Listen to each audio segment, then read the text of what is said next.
Today's video will see us stepping away from our normal Xbox content to talk about a game that is held close to our hearts. It's time we take a look at the long-awaited Luigi's Mansion 3. After nearly 2 decades without a proper console release, Luigi's Mansion returns home to the big screen in this excellent sequel from Next Level Games and Nintendo. With a premise and story that could easily overstay its welcome, with a lengthy 15-hour campaign, possibly longer if you gather all the collectibles, the game manages to keep things fresh for gamers just being introduced to the series without risking alienating those who grew up playing the original. Luigi's Mansion 3 has everything the original had. A cartoonish, cowardly, and underestimated Mario brother strapped with a vacuum, ghosts, King Boo, a crazy professor, and Mario stuck in a painting. For those that don't know the game's premise, here it is. Mario, Luigi, Princess Peach, a few Toads, and Professor Egad check into what seems like a luxury hotel, only to find out it is in fact a trap set up to capture the crew and encase them within paintings. Luigi and Professor Egad manage to escape, and now it is up to them to work their way through the hotel's 17 total floors to save their friends. I came into this game expecting an experience similar to the original, moving from room to room and encountering ghosts on Luigi's mission to save his brother and friends. But that wasn't the case. While the first game focused on its dark atmosphere and tense encounters to carry the game, Luigi's Mansion 3 cleverly goes the opposite direction and benefits from its light-hearted cartoonish charm. It does away with close-quarter encounters of 2 to 3 ghosts in favor of large groups of ghosts getting up on you all at the same time.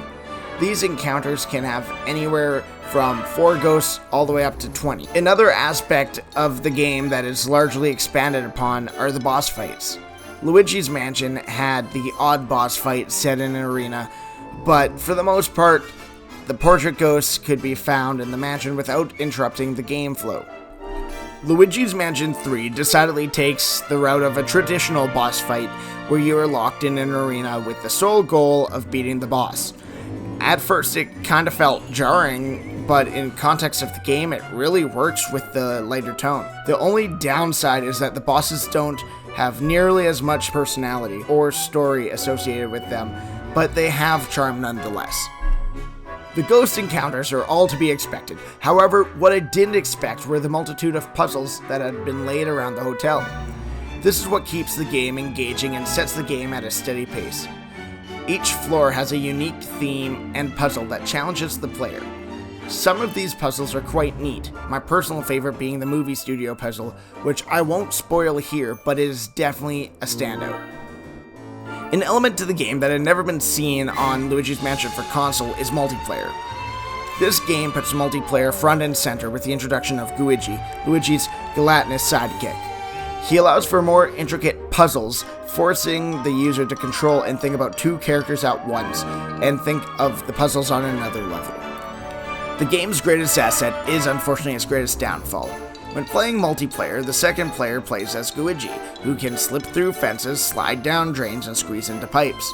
When solving puzzles, it seemed that player 1, Luigi, just stood by and watched while player 2 completed all the tasks. I guess Nintendo decided it was time for younger brothers to have a turn being the hero.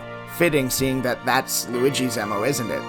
However, it seemed that whenever player 1 was about to call it a day, a puzzle or a boss would come along, where it would either be player 1's turn or the game would turn it into a full-blown team effort. Aside from the main storyline, there are 2 other modes, Scare Park and Scare Scraper. Now I've yet to play Scare Park, but Scare Scraper is where most of the replayability of this title will be. Scare Scraper has the players search room to room for ghosts as they vacuum their way towards clearing the entire floor. You can choose to play a set of 5 floors, 10 floors, or unlimited. The game mode utilizes procedurally generated floors, as it is always different and no floor layout is ever the same. Oh, and did I mention you only have a set amount of time to clear each floor? We found that this mode was very difficult with just 2 players on a single console, and would probably be better playing online with more players as you can divide and conquer. If you're looking for more of a classic Luigi's Mansion experience, make sure to check out this mode. Overall, this is an absolutely fantastic game. I highly recommend it and definitely rank it up there as one of the best games on Nintendo Switch, along the likes of Breath of the Wild. If we were to have a rating system here on Live on Xbox, out of 10 stars, I would definitely give it an 8.5. It definitely deserves it. If I were to compare it to another Mario Brothers game, Luigi's Mansion 3 manages to outshine Mario Odyssey. It is absolutely worth the cost of the game and an essential if you own a Switch. For more videos on Xbox games, news, and coverage, make sure to subscribe to Live on Xbox and follow us on Twitter at live_on_Xbox.